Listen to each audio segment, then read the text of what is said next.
Segundo ano do ensino médio. Bom, o PET 1 ele propõe trabalharmos com as grandes revoluções do século XVIII, as chamadas revoluções burguesas. Inicialmente, anteriormente, a Revolução Inglesa, a Grande Revolução Inglesa, ou as Revoluções Inglesas, que é um período muito longo, de 1640 até 1688, quando a burguesia na Inglaterra assume o controle do Estado inglês por meio do parlamento, diminuindo o poder do rei e diminuindo o poder, controlando pelo menos o poder da nobreza. No século XVIII nós vamos ver outras revoluções, como a Revolução Americana de 1776, a Revolução Francesa de 1789 e a partir de 1750, na Inglaterra, um movimento econômico chamado de Revolução Industrial. As primeiras máquinas com aplicação direta no mundo do trabalho, visando o aumento de lucros e a produtividade. As sociedades do mundo ocidental deste período eram chamadas sociedades de antigo regime, onde os privilégios e a origem de nascimento é o que determinavam o destino dos indivíduos naquela sociedade. Então você tinha grupos sociais bem definidos, camadas sociais muito bem definidas, que nós simplificamos, colocamos nessa pirâmide social, na classificação entre três estados ou estamentos, ou ainda, em alguns livros você vai ver escrito ordens sociais. A ideia de ordem é justamente porque tem um ordenamento de cima para baixo, e esses grupos, ainda que alguns indivíduos consigam uma mudança social, uma ascensão social ao longo da vida, esses grupos eram geralmente grupos fixos, já que eram legitimados pelas tradições, pela história e também pelas origens de nascimento e posse, domínio de propriedades. Então nós tínhamos o clero, os membros da igreja e a nobreza como primeiro e segundo estados, que eram os grupos considerados privilegiados, que não precisavam pagar impostos e que viviam com os seus domínios, inclusive não apenas de terras, de prédios, de propriedades, mas também tinham uma relação muito forte de domínio em relação a outros grupos sociais que chamamos o terceiro estado ou o povo. Esse povo englobava milhões de indivíduos, era um grande quantitativo. Por exemplo, na França da década de 1780, você tinha cerca de 25 milhões de habitantes no Reino da França.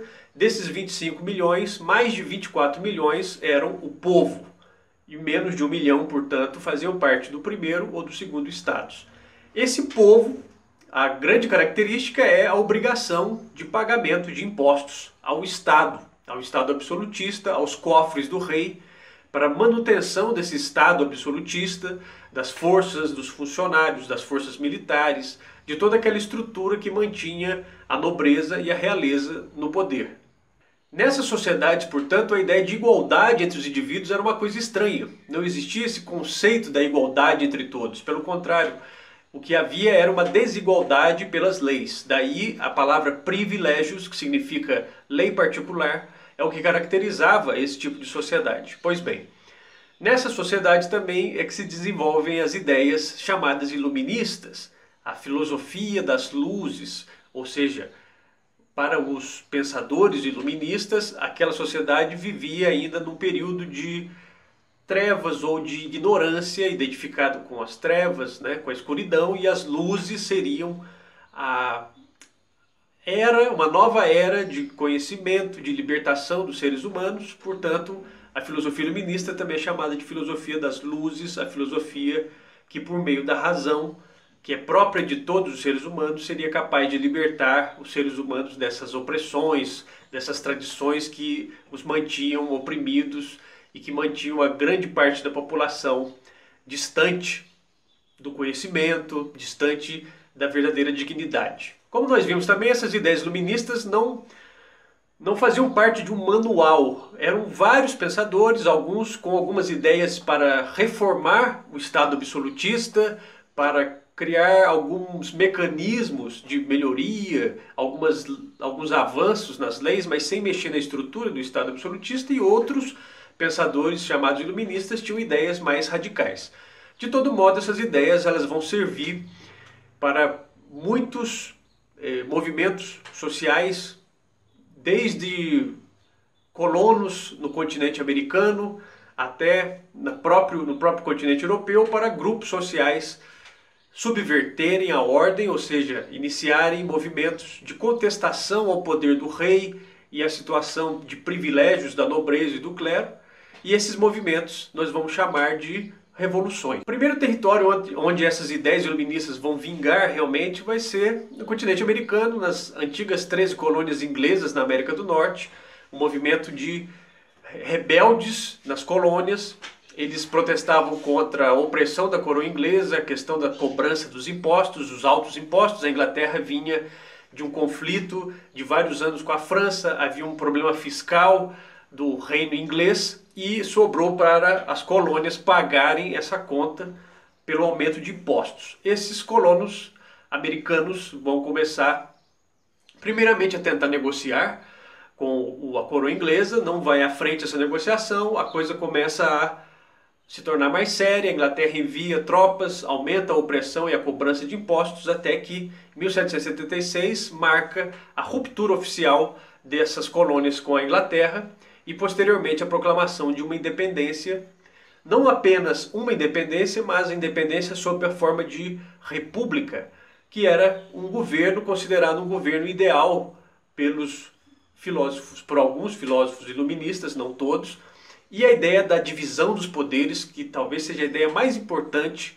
a ideia política mais importante do iluminismo, que é uma ideia do Barão de Montesquieu, a divisão dos três poderes em legislativo, executivo e judiciário, como uma forma de evitar justamente o poder absolutista, evitar que um dos poderes concentre muita força e acabe oprimindo a sociedade, acabe transformando esse poder em algo abusivo contra o seu próprio povo.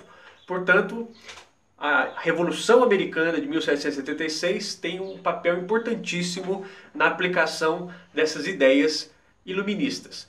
A Revolução Americana ela vai ter um impacto no continente americano, por exemplo, aqui na Inconfidência Mineira, que ocorre do movimento dos rebeldes aqui na capitania de Minas Gerais, em 1798, na chamada Conjuração Baiana, a revolta dos alfaiates.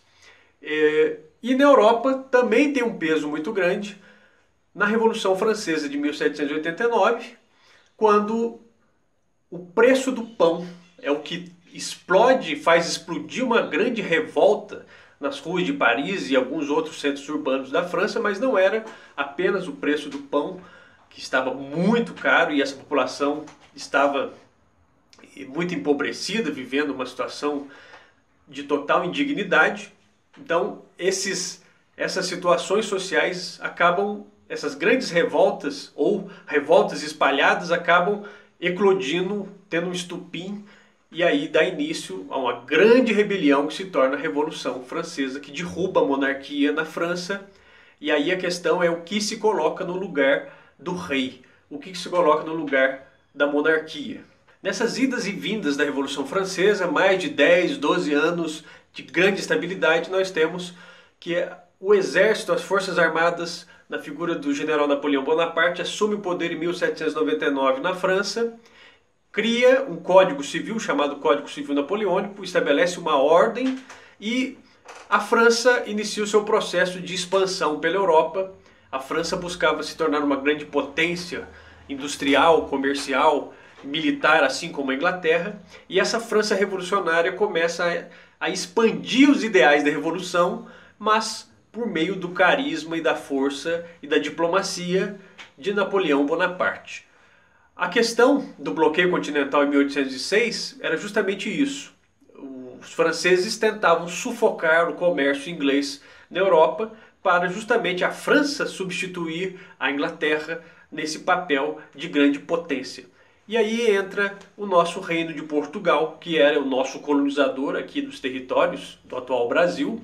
Portugal é um histórico aliado da Inglaterra. A França coloca um ultimato aos portugueses.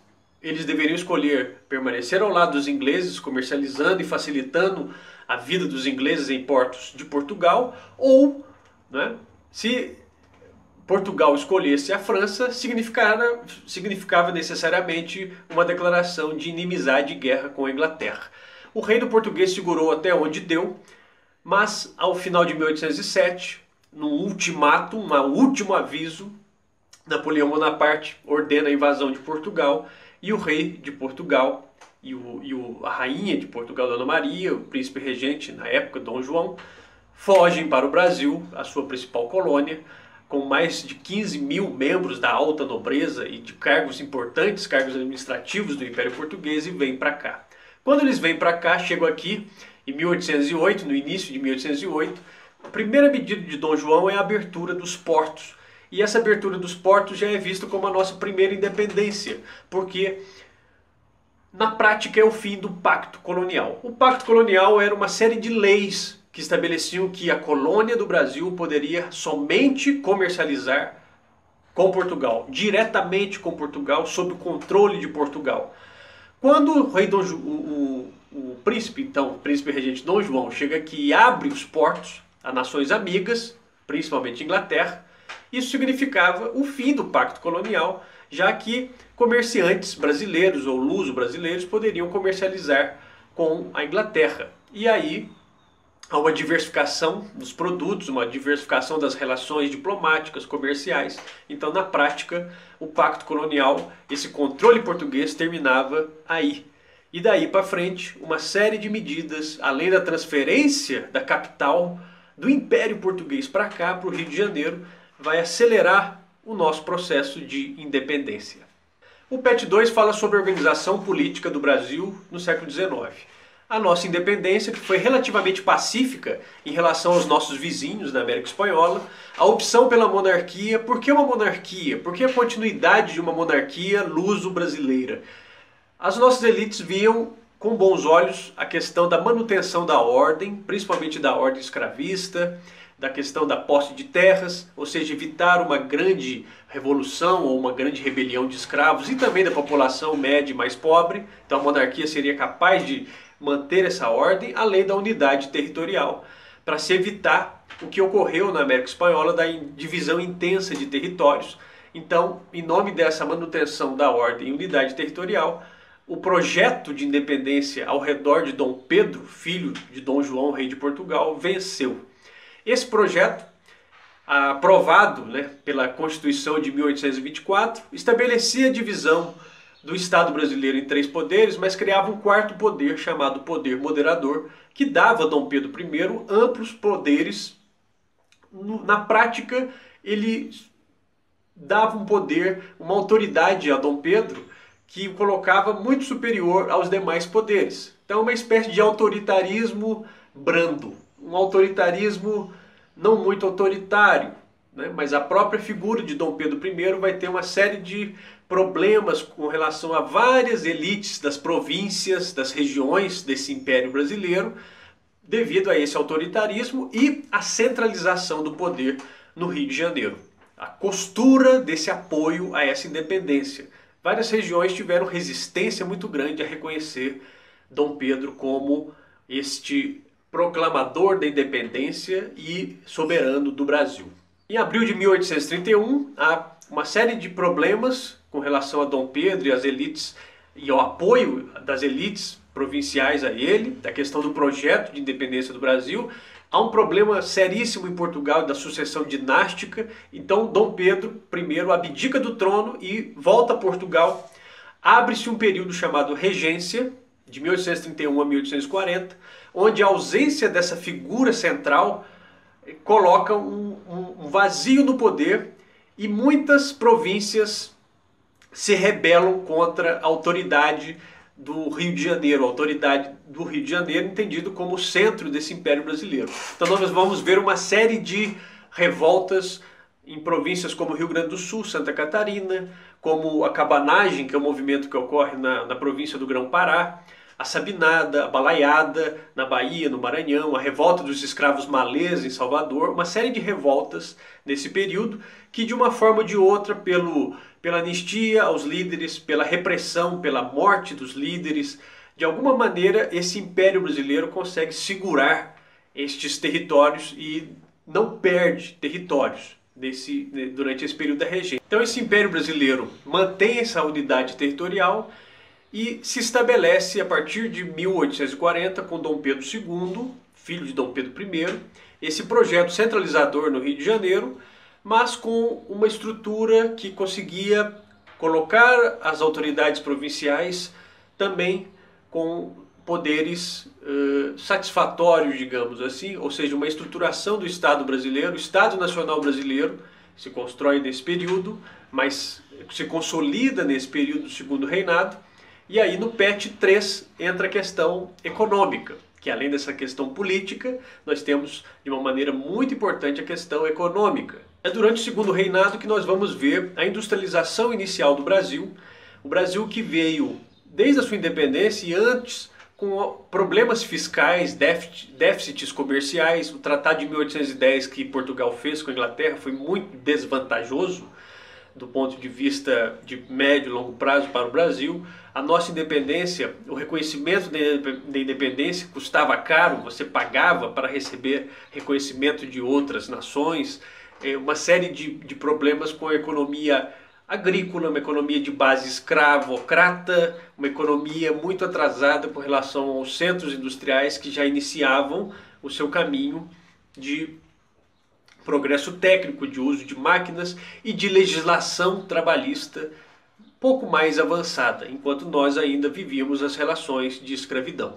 O PET 3 então traz uma industrialização inicial que vai estimular a expansão da cultura cafeeira, e a partir do momento que o café se estabelece no Vale do Paraíba, do Rio, até o Vale do Paraíba de São Paulo, avança para o oeste paulista e para o sul de Minas, há uma grande integração entre essas regiões e os lucros dados pela exportação do café começam a refinanciar realmente a nossa industrialização, criando grandes polos urbanos e polos de fábricas que começam a atrair mais gente.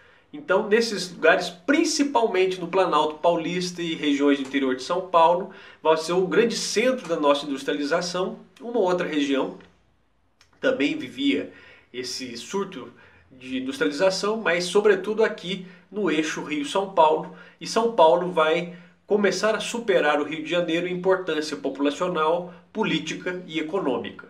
Nesse sentido, começa a surgir também uma classe empresarial brasileira, empreendedores brasileiros, grandes empresários brasileiros que não mais tinham a ver com a questão da exploração de mão de obra escrava, da questão da agricultura, poderiam até vir de famílias escravocratas, mas já tinham uma mentalidade um pouco mais voltada para o capitalismo moderno, para a modernização das relações de trabalho, o trabalho assalariado e o fim do trabalho escravo. E boa parte dessas lideranças vão encontrar um local de reunião no Partido Republicano, fundado em 1873, em São Paulo, e esse partido vai ter um papel importante na pauta abolicionista, em levar à frente a questão do fim da escravidão e a modernização de certas relações de trabalho no Brasil. Então, nesse sentido, São Paulo passa a representar o progresso, a modernidade, tudo que tinha de mais avançado no mundo da época. São Paulo começa nesse momento, a ter uma cara de mundo, de globalização, enquanto outras regiões do Brasil ainda viviam em séculos passados. Até hoje tem-se essa ideia, porque São Paulo, como é o maior centro, é um centro industrial, um centro populacional, acaba atraindo antes o que vem de fora do país, das tendências da modernidade, e o restante do país observa sempre o que acontece em São Paulo para entender melhor o que ocorre no mundo. O PET 4 fala um pouco do histórico das relações capitalistas. O capitalismo, o sistema capitalista, o capital, que é aquele dinheiro que você investe para gerar mais dinheiro, ele tem uma evolução. Uma data de nascimento é difícil da gente precisar, os autores vão colocar no renascimento urbano do século XII, na Idade Média, outros vão colocar em outras regiões também, como a existência de um capitalismo oriental. De todo modo, na virada ali do século XV para o século XVI, os estados nacionais europeus, aqueles grandes reinos, tinham uma grande necessidade de arrecadação de impostos e conseguir riquezas para manter suas estruturas, aliados às suas burguesias, às suas classes comerciais, que também viam com bons olhos essa expansão marítima, as navegações, a conquista de novas terras, novos territórios, para aumentar seus lucros. Toda grande rede de comércio precisa de circulação de pessoas, de produtos, né, de rotas, novas rotas, abrir caminhos. Então a colonização da América pode ser entendida nesse sentido econômico também, como a busca por novas terras e riquezas, ouro, prata e todo tipo de formas de produtos a serem explorados e vendidos de maneira lucrativa. Então esse momento da expansão comercial, o capitalismo é chamado de mercantilismo, que é a fase comercial, é a fase da busca por riquezas e acumulação de riquezas.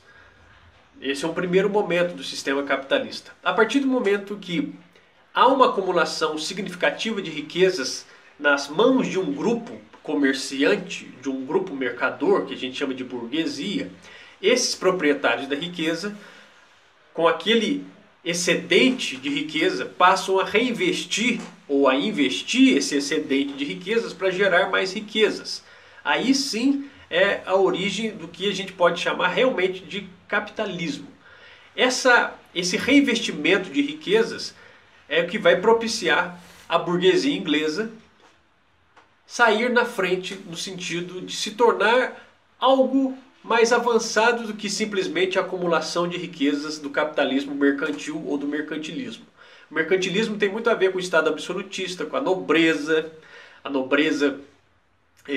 acumuladora de riquezas, a nobreza chamada muitas vezes de parasitária, porque o parasita é aquele que só suga, não produz nada. A burguesia não, a burguesia vai ser uma classe comercial muito ativa, voltada para o trabalho, com uma visão muito prática de mundo, e não à toa as revoluções inspiradas pelo iluminismo. O iluminismo é considerado uma filosofia burguesa, e as revoluções americana, a Revolução Inglesa e a Revolução Francesa são chamadas de grandes revoluções burguesas, porque a partir dessas revoluções as ideias de liberdade, de igualdade, são ideias muito próprias da classe burguesa. Qual liberdade? Toda liberdade é uma liberdade para alguma coisa. Qual liberdade era essa da Revolução Francesa? Sobretudo a liberdade econômica, a não interferência do Estado em assuntos privados.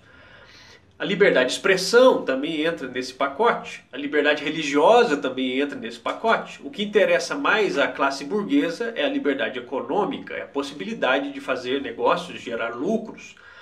A igualdade é uma igualdade pela lei, não é uma igualdade econômica, isso vai fazer parte do pacote do socialismo do século XIX.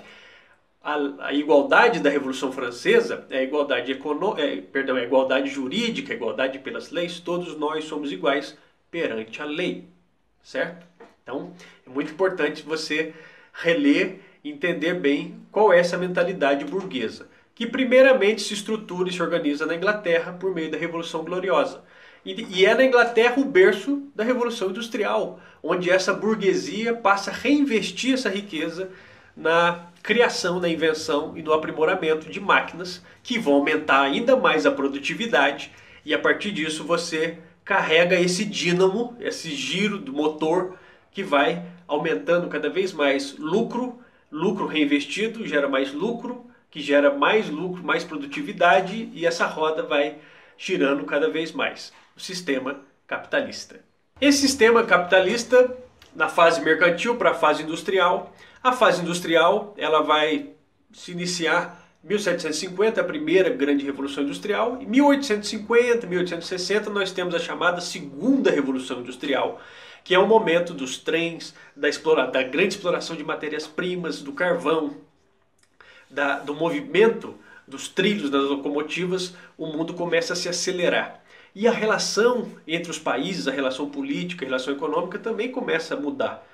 Uma das consequências da segunda revolução industrial é o chamado imperialismo. O imperialismo é aquela prática de domínio de territórios, de povos, em busca de controle de matéria-prima, influência no mercado consumidor, influências no mercado produtor.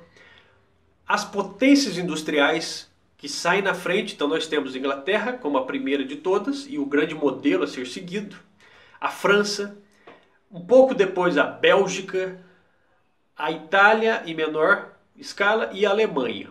Essas são as 5 grandes potências industriais da Europa, seguidas de outras menores, certo? Os Estados Unidos da América começam também aí nesse caminho da industrialização do século XIX, embora os Estados Unidos no começo do século XX, com a Primeira Guerra Mundial, que vão disparar realmente e superar a Inglaterra como grande potência industrial do mundo, e lá no Extremo Oriente o Japão, com a era Meiji e as reformas tomadas pelo governo japonês a partir de 1860, o Japão começa também a despontar como uma grande potência industrial. Para você desenvolver a sua indústria, você precisa de matéria-prima, de recursos, você precisa de combustível, você precisa de mão de obra, você precisa de mercados consumidores para onde vender esses produtos, e aí, aliado ao chamado nacionalismo, as ideologias nacionalistas, leiam sobre isso, procurem nacionalismo, depois pode ser na Wikipédia, tem bastante informação. Essa consequência da industrialização leva ao imperialismo, ou novo colonialismo, neocolonialismo. Grandes potências industriais ocupando outras áreas do mundo. Enquanto havia áreas a serem exploradas e ocupadas, esse caminho foi seguindo por meio de acordos e alguns conflitos aqui e acolá. Quando essa expansão chega no limite, que não há mais grandes áreas a serem disputadas, principalmente no continente africano e boa parte da Ásia, aí estoura uma outra forma de fazer política que não é pela diplomacia, que é por meio da guerra. E aí nós temos a Primeira Guerra Mundial, que pode ser entendido como uma consequência a longo prazo da Segunda Revolução Industrial. A Primeira Guerra Mundial, ela tem de um lado a Alemanha, a Áustria-Hungria, o Império Turco-Otomano, que eram nações de industrialização muito tardia, que estavam correndo atrás das nações que tinham já um status industrial mais elevado e domínios maiores, como a França e a Inglaterra, e a Rússia entra ao lado de França e Inglaterra nesse conflito, né? Essa Primeira Guerra Mundial termina sem um vencedor. O Tratado de Versalhes de 1919 ele é particularmente muito duro, principalmente com a Alemanha, que é a responsabilizada por iniciar a Primeira Guerra Mundial, e aí nós vamos ver durante 20 anos um rearmamento tanto da Alemanha quanto da Itália, quanto do Japão e de outras nações que haviam perdido ou no mínimo não haviam conquistado seus objetivos durante a Primeira Guerra Mundial. E nós temos a Segunda Guerra Mundial, além dos elementos do imperialismo, da questão do nacionalismo, nós vamos ver outros elementos entrarem em jogo, como a questão do racismo, do ódio a minorias, a outros grupos étnicos, dentro ou fora dos seus territórios, e o aumento incrível da capacidade militar, da capacidade de armas dessas potências, e aí a Segunda Guerra Mundial vem muito mais matanças e muito mais destruição do que a Primeira Guerra Mundial. Essa Segunda Guerra Mundial, elas são movimentos que têm um impacto direto no Brasil, principalmente o intervalo entre a Primeira e a Segunda Guerra Mundial. A política brasileira, dependente do café, vê a sua diminuição da importância econômica no mundo, e aí no Brasil, a partir da década de 30, abre-se um novo período chamado de Estado Novo, onde o Estado brasileiro vai tentar promover o desenvolvimento do país por meio de incentivos econômicos e criação de empresas estatais, regulação do mercado e também um controle mais rígido da sociedade, sobretudo a partir de 1937, que é a ditadura de Getúlio Vargas. O Brasil entra na guerra ao lado dos Estados Unidos da América, e a vitória desses aliados, os Estados Unidos, a União Soviética, a França, a Inglaterra e mais 30 Nações Unidas, acaba em 1945, não é? O Brasil entra definitivamente na área de influência dos Estados Unidos da América. Não uma influência, um domínio militar direto, mas uma grande influência política e principalmente econômica. O fim da Segunda Guerra, com a vitória dos aliados, coloca Estados Unidos e União Soviética, que lutaram do mesmo lado na guerra, agora em lados opostos. A chamada Guerra Fria. Guerra Fria porque não há um ataque direto, não há uma agressão militar direta entre as duas superpotências, e ainda bem que não houve, porque senão o mundo inteiro poderia ser destruído graças à grande capacidade armamentista, a grande capacidade militar nuclear dessas grandes superpotências. Mas a Guerra Fria é um momento de tensão em vários locais do mundo, em vários pontos do mundo, onde tanto os Estados Unidos como a União Soviética buscavam aumentar sua influência.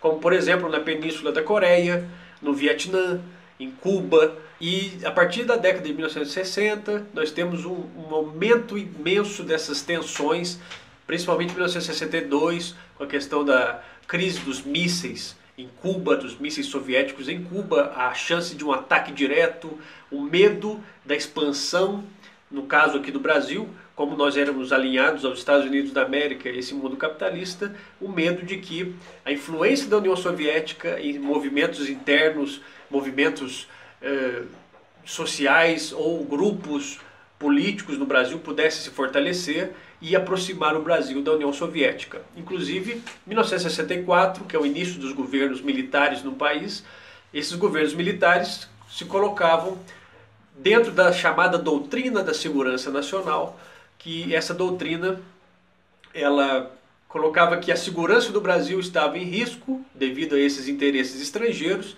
e que por isso o Estado poderia agir de maneira a prevenir e a afastar qualquer perigo deste chamado comunismo soviético. Durante esses governos, não apenas no Brasil, mas nossos vizinhos, o Chile, Argentina, Uruguai, Paraguai, Peru, há uma série também de governos militares com apoio dos Estados Unidos da América, colocando de vez a aproximação dessa região com os Estados Unidos.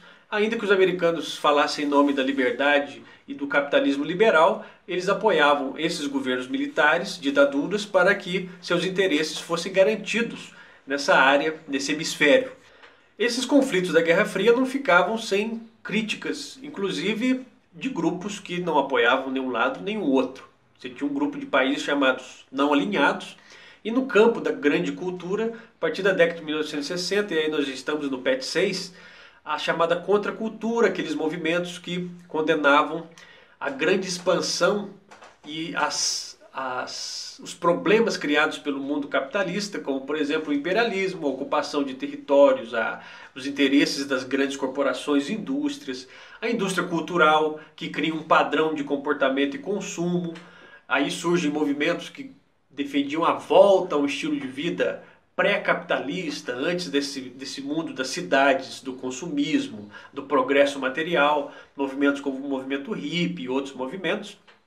E muitas vezes esses movimentos eram movimentos de contestação aberta, que envolviam artistas, intelectuais, geralmente grandes críticos do poder estabelecido, da política vigente, e daí eram alvos de perseguições, de oposição, de tortura, de prisões arbitrárias, ou seja, todo tipo de abuso e violência praticado oficialmente pelo Estado. 6 traz também a queda do Muro de Berlim, o fim da União das Repúblicas Socialistas Soviéticas, o principal país socialista do mundo, socialista na economia e comunista na política. Isso significou um caminho aberto para os Estados Unidos da América não estabelecerem, porque esse poder já estava estabelecido, mas aumentarem ainda mais, consolidarem seu poder no mundo, uma espécie de polícia do mundo. Nenhum país hoje é tão poderoso de vários pontos de vista, ou de quase todos os pontos de vista, quanto os Estados Unidos da América, mas esse mundo globalizado, capitalista, sem um rival, é um mundo que tem seus próprios problemas, que é como nós vamos ver, e foi muito trabalhado no PET 7. A União Soviética, no final da década de 80, início da década de 90, arrastou uma série de outros blocos e países para junto desse colapso da União Soviética, da economia planificada, da crítica e da organização direta ao capitalismo, ao consumismo, à economia de mercado. E a perspectiva, a questão é o que pode hoje se opor ao mundo capitalista, ao universo capitalista, ou você vai ter várias visões entre reformistas, aqueles que acreditam no sistema capitalista, que é um bom sistema, que é um sistema não ideal, mas é o que o melhor até hoje garantiu um desenvolvimento, a sociedade em equilíbrio. Então você vai ter esses reformistas que são críticos, mas que acreditam que o sistema possa ser aperfeiçoado, até aqueles mais radicais. E entre esses radicais você tem aqueles que propõem uma nova forma de organização e aqueles saudosistas que acreditam num retorno de certos ideais do socialismo e pegando antes até mesmo das experiências do século XX, pegando lá no início, ainda no século XIX, do socialismo utópico, até o socialismo chamado científico, de Karl Marx e Friedrich Engels, né? Então nós temos hoje no mundo,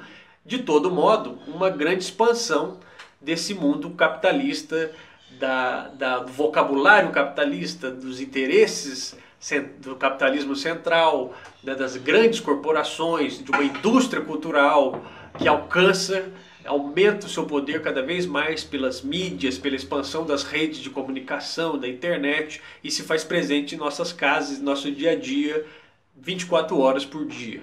No caso do Brasil propriamente, nós vamos ter a tensão entre aqueles que defendem que o desenvolvimento brasileiro precisa de um Estado forte, presente, centralizador, e aqueles que acreditam que uma solução para o Brasil, ou a melhor solução para o Brasil, seria a abertura da economia ao capital estrangeiro, a presença maciça de empresas e investimentos estrangeiros.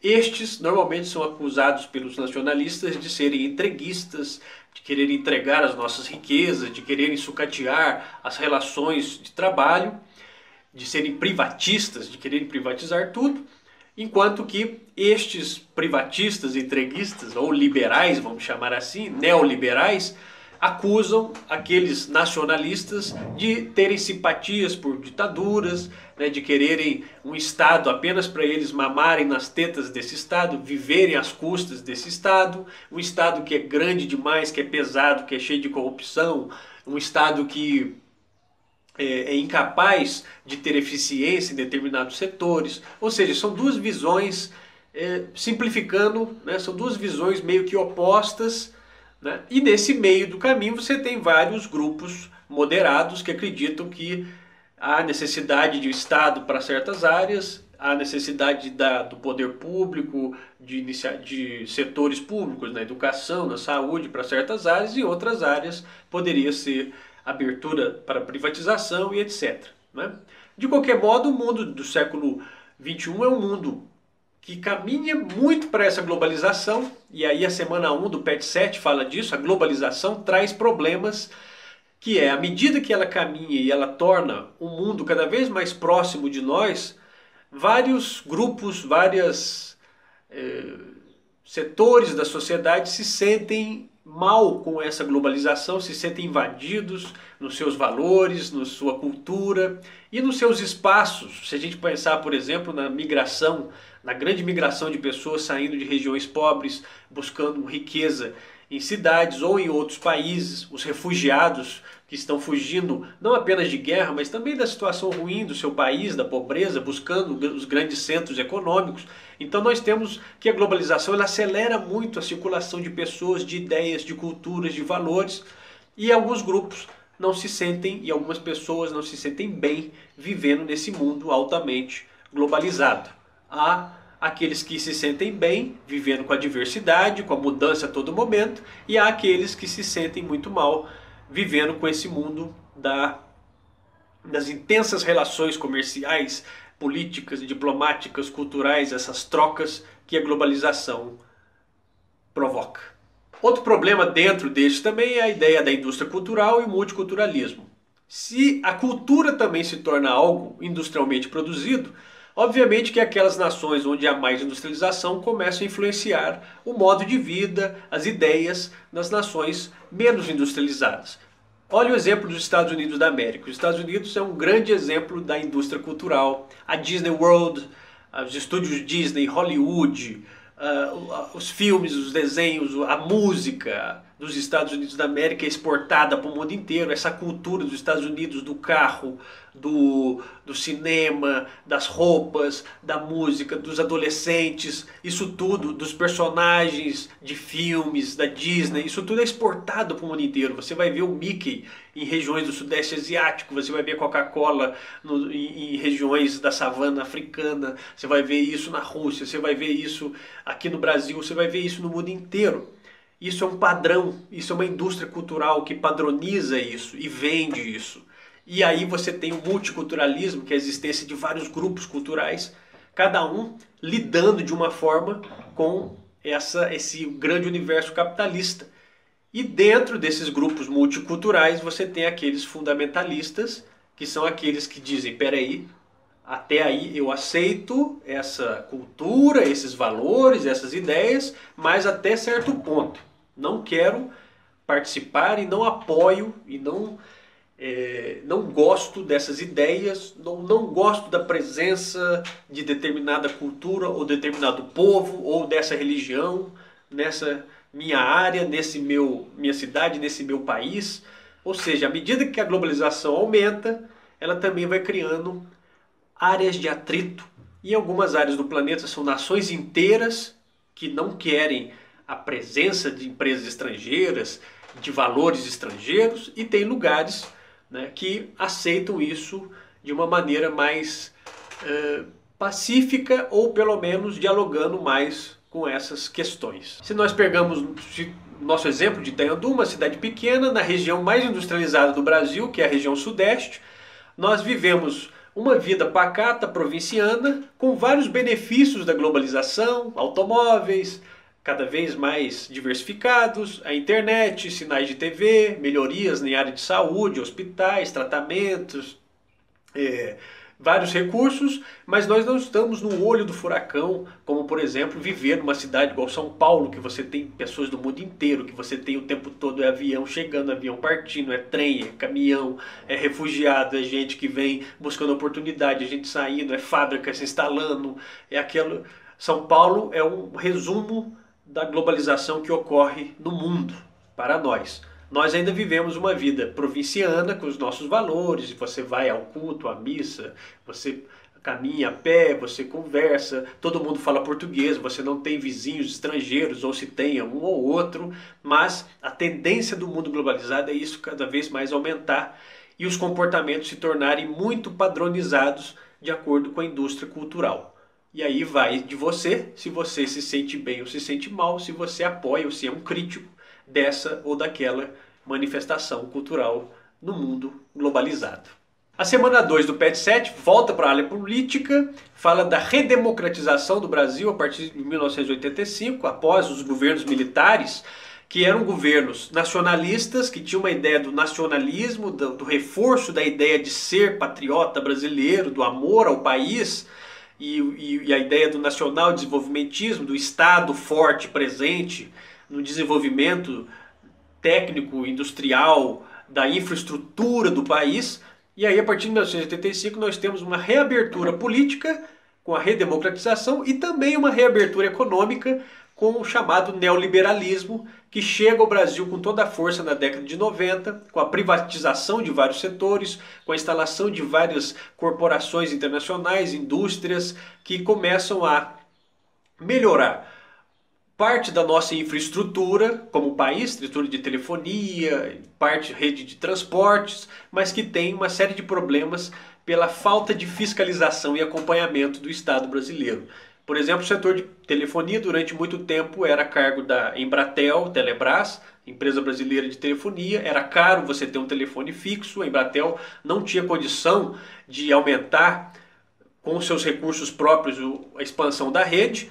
A privatização do governo FHC, grandes empresas estrangeiras vêm, compram vários setores, aumenta a rede e a oferta de serviços, mas são serviços caros e ruins. Então hoje nós temos celular com internet, mas comparados ao restante do mundo, nós pagamos muito caro por um serviço muito ruim. Mas nós temos o serviço. Aqueles que defendem a ideia de um Estado Nacional Desenvolvimentista contra esse privatismo, defendem um investimento pesado em empresas do Estado que garantam esse serviço barato e acessível a toda a população. A questão é qual é o papel do Estado, qual é a função do Estado no século XXI, no mundo globalizado. O Estado tem condição realmente de governar e de ser esse grande promotor de desenvolvimento no século XXI, ou o Estado existe apenas para cumprir rituais diplomáticos e certas regulações na economia e nas relações humanas? Eis a questão.